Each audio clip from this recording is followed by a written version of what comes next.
بەناوی خوای گەورە و میهرەبان هەر منتیقەکەش ڕاستی گرنگیەکی خۆشیە نازانم ئەوانەی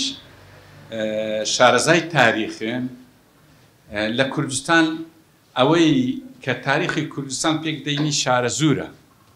یعنی هەولێر درێن کۆنا سلێمانی کەرکووک دهۆک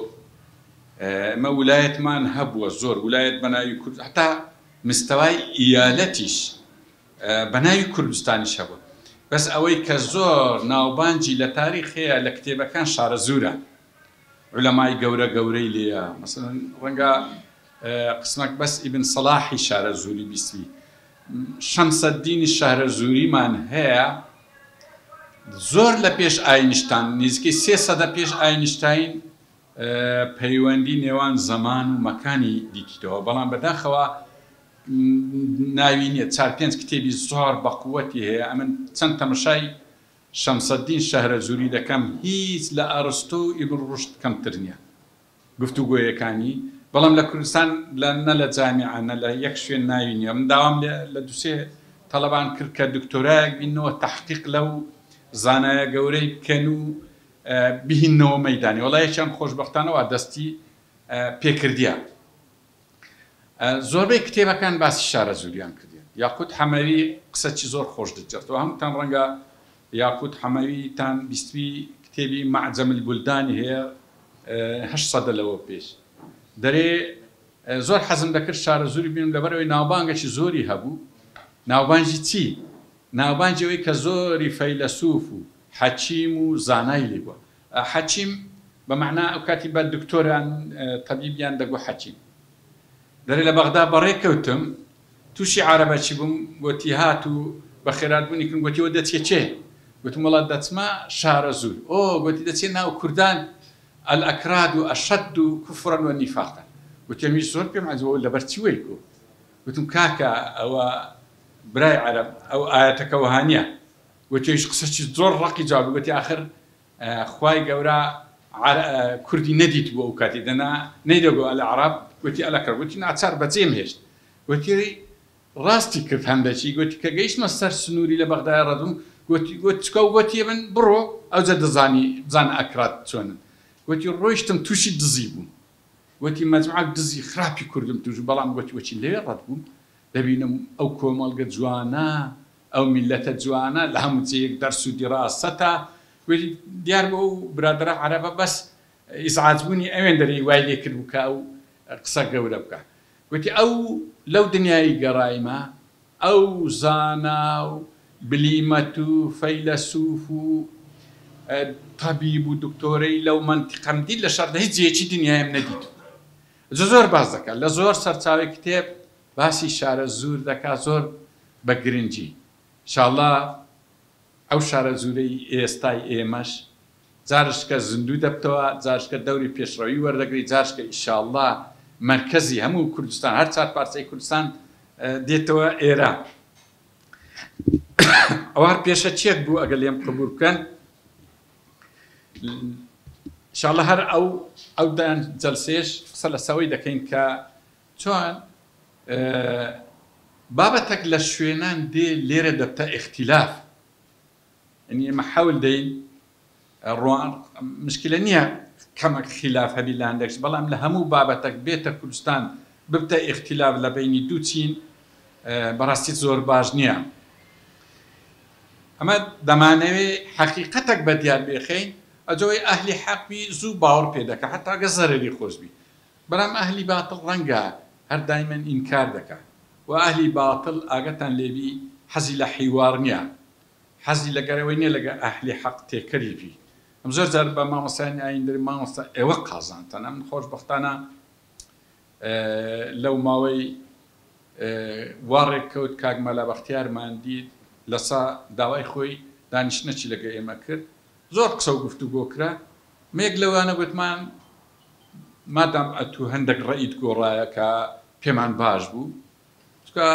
ڕەئی گۆڕین لەبارەی ئاین لەبارەی مەبادی لەبارەی خزمەتی وەحدەی وەتەنیش دەکات زۆر باسمان گوتمان هیچ سەرکردەك لە عالەمی ئیسلامی بەتایبەتی لە ناو کوردستان ناتە شەعبی ئەگەر دژایەتی ئاین بکات لە کۆتاییدا پێشنیارە کرا کە یەکی خۆمان گوتی کاک مەلا بەختیار لەبەرچی لە جیاتی دابڕان حیوارەکی ناکەنەوە لە بینی علمانی و ئاینی تێکدی بکەن. دیار بوو زۆری پێ باش بوو. ئەم زۆر جار بە مامۆسایان دەرێم ئەهلی باتل حەزی لە حیوار نییە،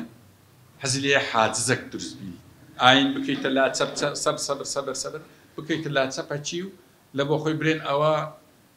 دینمان لە کۆمەلگا لە سیاست لە دەوڵەت لە هەمی دەکرێت. هەندێک مامۆستای ئاینیان هەندێک ئەهلی ئاینی جاروەیە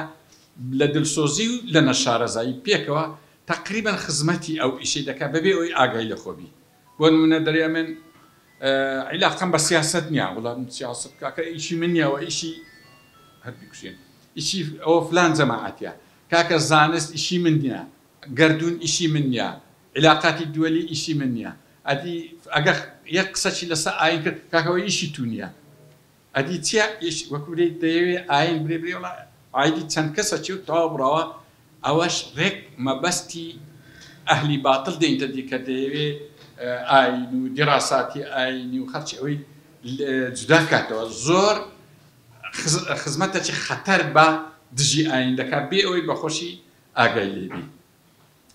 جا لەو چوارچێوەی ئەمە ئەوڕۆ دەمانەوێ کە قەزیەک هەیە لە شەرق لەوسەط ناوی فەڵەستینە و قەزیەک هەیە ناوی قەزیەی کوردە. زۆر بە دروستی نازانین کە لە کوردستان ئەهلی ئاین و ئەهلی ڕەوشەنبیر لەسەر ئەو قەزەی اختلافەکی زۆر اختلافەکی وەکبری بە زاویە 180 دەرەجەیی هەیە. باسە چی دەکەین و بەراورد لە چی دەکەین ئێستا دەبینین ئەو اختلافە نامینی ئەگەر معلوماتەکە بە وردی بی و لە خزمەتی حەقیش کۆتایی دی.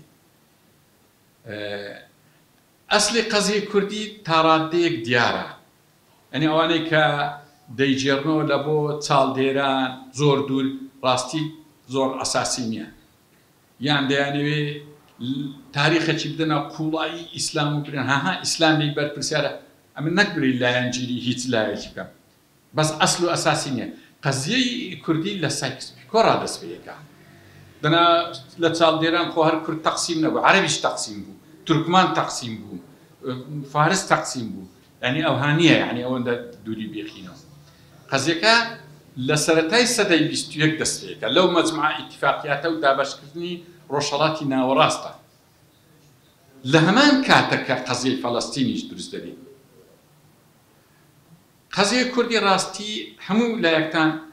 زانیاریەکتان هەیە، بەڵام قەزیەی فەڵەستین ڕەنگە زانیاریتان هەمووتان بەشەکی زۆرتان لێرە هەیتی، بەڵام هەمووتان نە. ئەویش هەر لەو مەجموعە ئیتیفاقیاتانە دروست دەبێت. وعدی بلفۆر 2 ساڵ 1 ساڵ لە پێش لە پاش سایکس-پیکۆیە، 1 ساڵ لە پاش سایکس-پیکۆیە، بەڵام ڕەگ و ڕیشەی تری هەیە. ئەو بەجودا کاتی خۆی خدێویەکانی مسر حکمیان زۆر ئەنتیکە بوو، زۆر وێچووی حکمی ئێستای کوردستان بوو، بنەماڵە بوو، ناوە ناوە قەیرانی گەورە ڕوبەڕوویان دەبوو، بەشێک لە کەرتی تایبەتیان دەفرۆشت. وەکوبرێ پرسی قەناتی سوێز هات، لەوێ پارەیان پێویست بوو، پیان نەکرا دایان فرۆشتیانە بەریتانیا. گلادستۆن ئەو کاتی سەرۆکوەزیران، گلادستۆنیش پارەی تەواو نەبوو، 25 ملیۆن جونەی هی دەویست ئەو کاتی. بەشەکی لە بنەماڵەی ڕۆشێلد قەرض کرد. بنەماڵەی ڕۆشێلد هەمووتان دەزانن بنەماڵەکی یەهودی یەکەم کەسن کە بانقیان هەبووە، کە لەوانەی قەرض کرد سەهمەکیان تێدا بوو، بەڵام بەریتانیا تەقریبەن لەو پرۆژەیە زۆر سەرکەوتوو بوو. لەوەی قەناتی سوێز داهاتێکی زۆری هەبوو و منطقەی زۆر استراتیجیش بوو کە سەیطرەی لەسەر کرد. وەکوورێ خۆی بە قەرداری بنەماڵەی ڕۆچێلد زانی کە کاتێک سایکس-پیکۆ کرا وعدی بلفۆر، پێشی وعدی بلفۆر ویستی چاکەکی بنەماڵی تەنانە ئیشکرا بوو. ئەو بەڵێنە گەورەی بە یەهودیدا کە ئێمە وڵاتێکتان لە بۆ دروست دەکەین، شوێنێکتان لە بۆ دروست دەکەین، للجهان وجل تشيبي يكم زار لا رواندا قران لنا واندي أفريقيا لوي دواي تكوان راسي تاريخيان لقى فلسطين هي تاريخي قديميان لقى فلسطين هي وبشك ليهودية كابيان لقى تريش سامراي فلسطيني أصلا يعني أولنية بلي جاروي برادراني عرب هر إنكاري دكانو أو خاكا هيتي وانا راسني دبي إنسان تونا واري سامريا كان يا أو يهودي بس سامري لفلسطين هر شياون هر ليبوينا بس أون دزورنا بوينا جيش كان أور لعراق كبيع صاحب هو لا جيش دقران أي بيدا قلت أرض بلا شعب لشعب بلا أرض أول دروش مكان أرض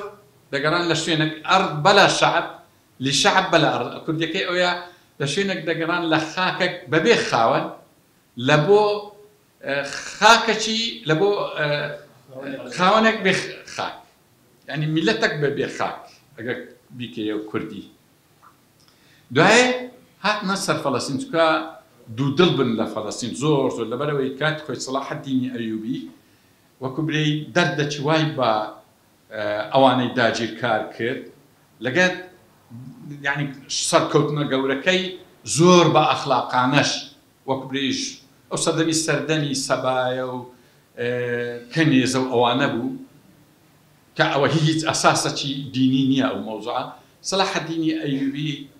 ببيتواني ملكة كان دنياي ببيتواني روم وفارس وأوانا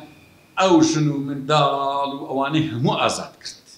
أو همو آفرتاني أصلا لش شويني كودك لو باسواني لبو دادنان ديقو دلي وكو خشت خوتان بيان باريزن همي تسليمي ساحبي خوان كنا أو يقلا أخلاق التاريخي كان حربك لا لويرويدا يعني صلاح الدين هم سركودو هم أوي إمام علي وتي لكل شيء زكاة وزكاة النصر العفو يعني همشتك زكاتي هي الزكاتي سركوتنتيا وتي زكاتي سركوتن عفو وقصي إمام أو تطبيق كرت همي عفو كرتنو همي تونو مال تقريبا ويتوي أوي پیغمبر صلى الله عليه وسلم كهاتنا زارشكا مكة همي عفو كرتن أصلي دين أو عفو أصلي دين أونياتو تي صبايا وجنو من داري بقري وبقري إيج أصلا شيني أوا لوي يهوديا كان زور دو دلبون لفلسطين لبن هندي بدرنجوا بريطانيا هاو بيمانان ريان زور لبو خوش كردن وعربا كاني زور بداخوا ري خوش كربون لبو أويكا أو شوينا ببتا إي فلسطين إي إسرائيل تون عربنا لنا الثورة العربية الكبرى كجورتين خيانتها أو ناويا لنا أويا بنماضي شريفي مكة لقى بريطانيا ريكوتن دجي عثماني زور بداخوا هندك علماء زورنا فتواي عندها فتواي أويا عندها كلا إنجيلي بريطانيا درست دجي عثماني زور بيم عجبا وفتوايا شون درايا يعني تكويسا باسي أو ذاك تأييدي ولي أمر أو أنا رنجا أساسا شبيه يعني بي أوزر أو مني اختصاصي مني بلا مهم أو يفتوى درا كذكري يارمتي بريطانيا عندنا دجي عثماني يتر بقر جيشي بريطانيا كوتين ملك فيصل بقيادة ملك فيصل كوري حسيني شريفي مكة لا هاتن عثماني زور خرابشكا كعرب بقري كتنو همو بنا مالي آل سعود بقريان كتنو بنا مالي شريفي مكة بقر بريطانيا كتن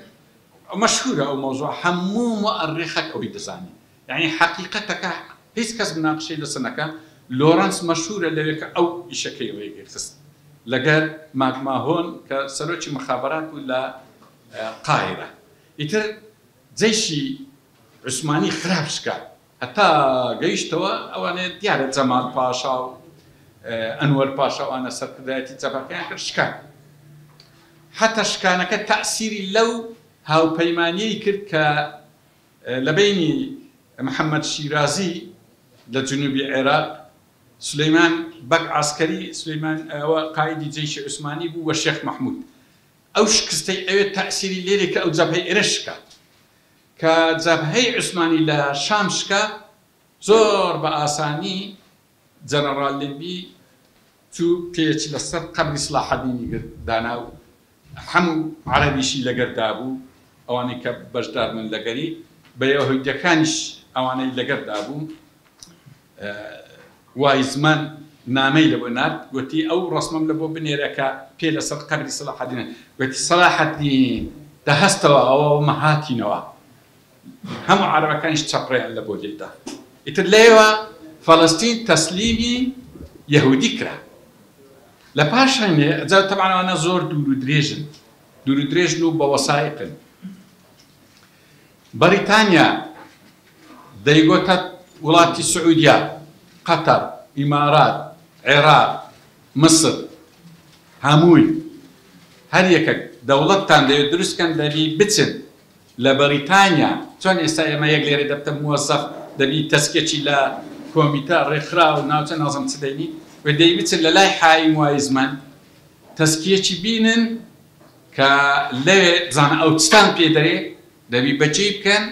ئەوجە لێرە دەوڵەتتان لە بۆ دروستکەن دەوڵەتی عێراق و سووریا و ئوردن و وڵاتانی خەلیج لەسەر ئەو ئەساسەی دروست بوون بەو تەسکیەی دروست بوون ئەیش دەیگوت دەبی لێرە ئێعتراف بە ئیسرائیلی داهاتوو بکەن ئەوجە تەسکیەتان دنێ هەمووی ئیتفاقیەکی لەگەر دەکەن ئیمزایان دەکەن ئیمزا هەمووی ئەوکانم لەلایە لەگە مەلیک فەیسەڵی عینەن لەسەر ئەو ئەساسەی عێراق دروست بووە بەو شێوازەی زۆر جوان تەمەشاکەن بەو شێوازەی فەڵەستی ئەوە ئیسرائیل دروست بووە و فەڵەستین دۆڕاوە جەوە دوور و درێژە و مۆزوعانە زۆر ئەم زۆر کورتم کردەوە قەزیەکە لە ئەساسدا وهات یعنی ئەو لایەنەی ئەسڵەن کورد و غەیرە یعنی ئەسڵەن دەتوانم غەیرە عەرەب برێم یەک کەس مەسئول نییە لەو قەزەم زۆر پێم ئەجوێت جاروەیە یەقەی کورد دەگرن برادرانی عەرەب طبعاً هەموو عەرەبەچ خراپ نییە و هەموو کوردەچیش باش نییە ئاگاتان لەوەی بی ئەمە نابێت بە هیچ جۆرێک لەو مەوزوعانە لەوانە تەعەسوبمان هەبی یان عنسوریەتمان هەبی بە هیچ نەوە باسی ئەوەی دەکەن کە کورد ئیسرائیلی دووەمە یان وەڵا ئێوە یارمەدە ئەسڵەن ستیوان نەبووە ئێمە شێخ سەعیدی پیرانمان هەیە زۆر جار جەماعەت دەزانن گفتوگۆمان لەگە برایانی عەرەب هەیە حیوار دەرێمەوە ئەو ئیشەی کە فەڵەستینی تێدا دۆڕا ناوتان لێنایە سەورەت العەرەبیەت الکوبرا چکە خۆیتیان ئەو ناویانێنە بەڵام ئی کورد هەر لە شێخ سەعیدی ڕا هەموو ئەوەی زەربی لێدەن یەکگوتم شێخ سەعیدی پیران دەزانین چی کردە شێخ سەعیدی پیران حتا حەوت یەکەم کەس بوو لە عالەمی ئیسلامی هەستاوە گوتی ئەمن نایەلم خلافەت بڕوخێ گوتی خۆ گەلە خراپیش بووینە لە گەرەمە بەس ئەمن بە هیچ نەعەب نایەلم خلافەت بڕوخێ سەورەی کرد تورک بە قیادەی مستفا کەمال ئەتاتورک گوتی ئیلا دەیڕوخێنی عەرەبەکانیش تەئیدیان کرد ئەو هەستاوە کرد گوتی نایەلم بڕوخێ دوای لە ئاخری وەچی هیچ چارەی نەما گوتی کاکە ڕاوستم نادەمێ کاکە یان با نەیڕوخێنی یان ئەگە دەیڕوخێنن ئەتو تورک دەوڵەتت دەوێ عەرەب ئەتو دەوڵەتت دەوێ فارس ئەتو ئەمیش کاکە دەوڵەتم دەوێ مادەم وایە ئەم پێم ناکرێت شریعەتی ئیسلامی لە سەر تا سەری عالەم جێبەجێ بکەم کاکە ئەمن وڵاتەکەی خۆم بدەنەوە ئەم لێوێ جێبەجێ دەکەن چەند دڵسۆزە ئەو پیا لە سەد عەرەبی دەپرسم لە عولەمای عەرەب ئەرێ شێخ سەعیدی پیران بیستێ ناوە ئەدی کاکە سەورەی شێخ سەعیدی پیرانی جوانترە ناوی لێ بنی سەورەت العەرەبیە الکوبرا سەورەت الئیسلامیە الکوبرا یان ناو لە شەریفی مەککەی بنێ کە فەڵەستین دوورە ناوتان لێنە سەورەت العەرەبیە الکوبرا لەبەر هەندێ زۆر مسەقەفینە و مامۆستایانی زۆرتان ئاگا لێبی کە تاریخ دەخوێنەوە زۆری تەزویرە ها تەزویرەی ئەو هەیە ناوی سەورەت العەرەبیە الکوبرایە و هەمووشی خیانەتە ناوی ئەوەیە زۆرتان ئاگا لێبی ئەوە وردەکاری دەوێت حەق وایە یعنی بەداخەوە ئەمە جامیعەکانیشمان زۆر چاواشە دەکەن یعنی وایان کردیا ئەهلی ئاین هیچی قەچی بەوان نەبی لەبەرەوەی لە خۆڕە جاروەیە تهمەتی بە دین دەکەن تهمەتی بە تاریخ دەکەن وای لێ دەکەن کە کەئەنەهو کورد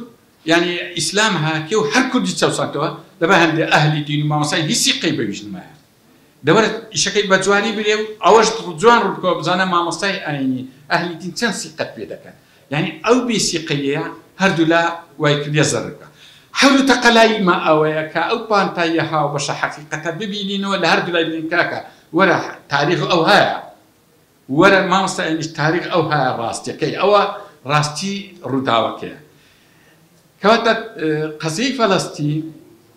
لهمان أو معملي درتوا كقضية كردي بيدرزوا وتمينتي قضية فلسطين لكن مينتي قضية فلسطين يكتب زمان هردو كان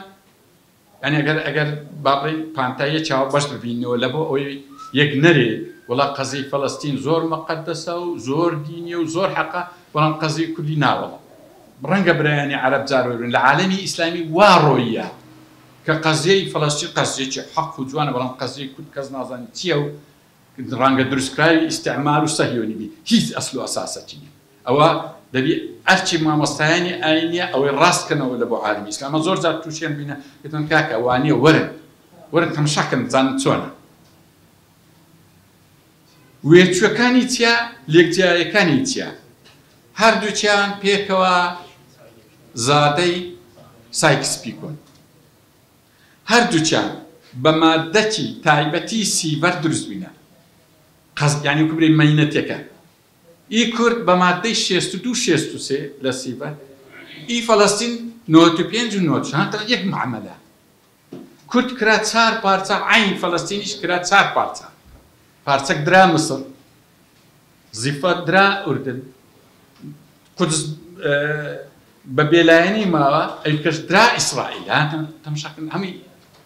ليره تعريب كرا ليش استيطان كرا ليه توصانو لير يعني 15 نقطة هاو بشي يعني أولا بوي أهل آين بزاني كقضية كرد وقضية فلسطين يكشتا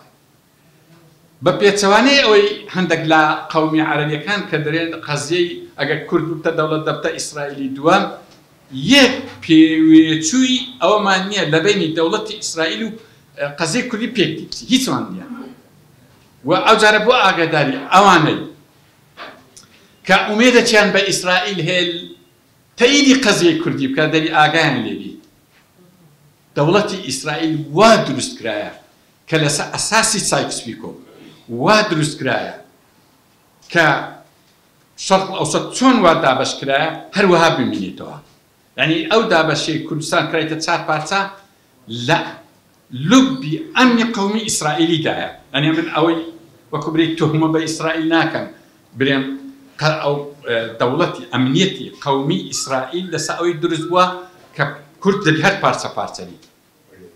يك وثيقي نابي ولا تاريخ إسرائيل تيجي أو يكربي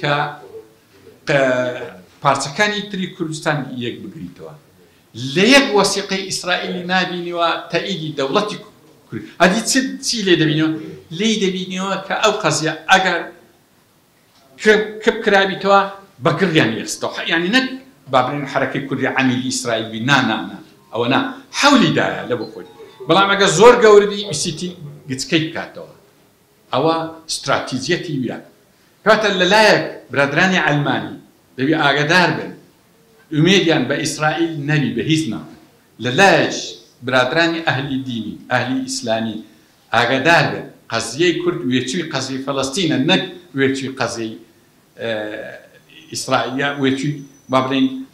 أو يبيد قلت أمني قومي إسرائيل هي تشتكي تبدي ناكادو دابا عندي راستي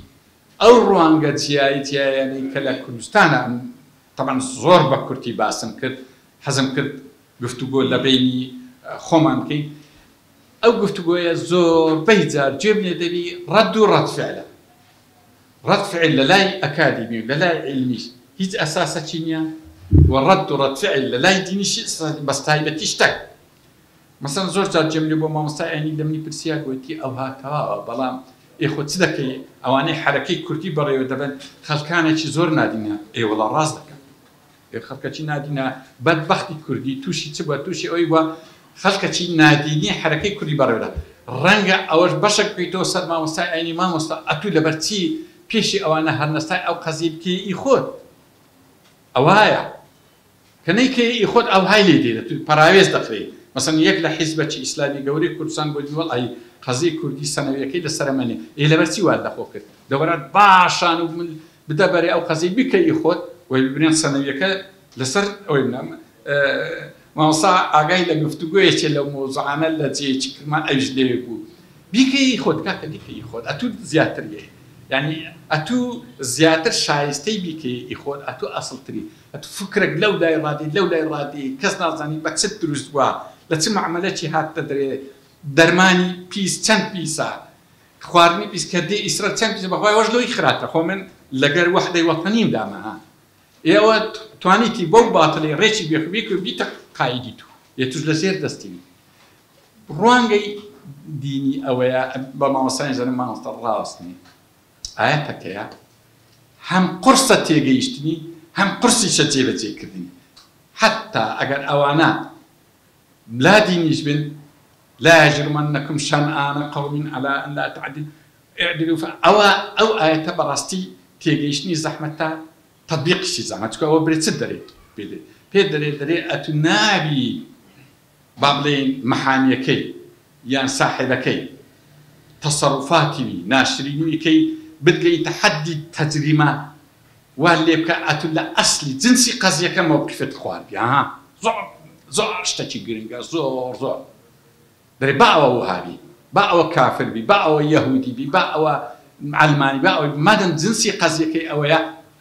اعدلوا أو أقرب للتقوى أويا دليل عدالة هذه بري راسة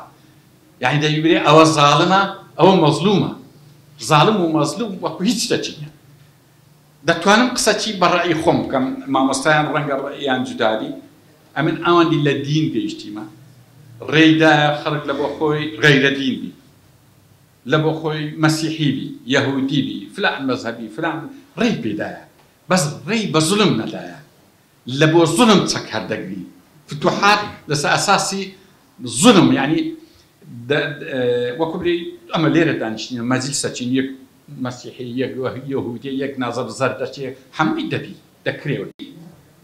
قضية كر نبي لتاوي تنسر كردك اتجاهات جدا وربقري يعني حكمي لسا قضية كيدي يعني لسا جنسي قضية كردي جنسي قضية فلسطيني يك جنسا كلا بيني ظالم مظلومة وتفاصيل شيء زورة أو موضوعنا إن شاء الله هذه دكتور دبو والسلام عليكم.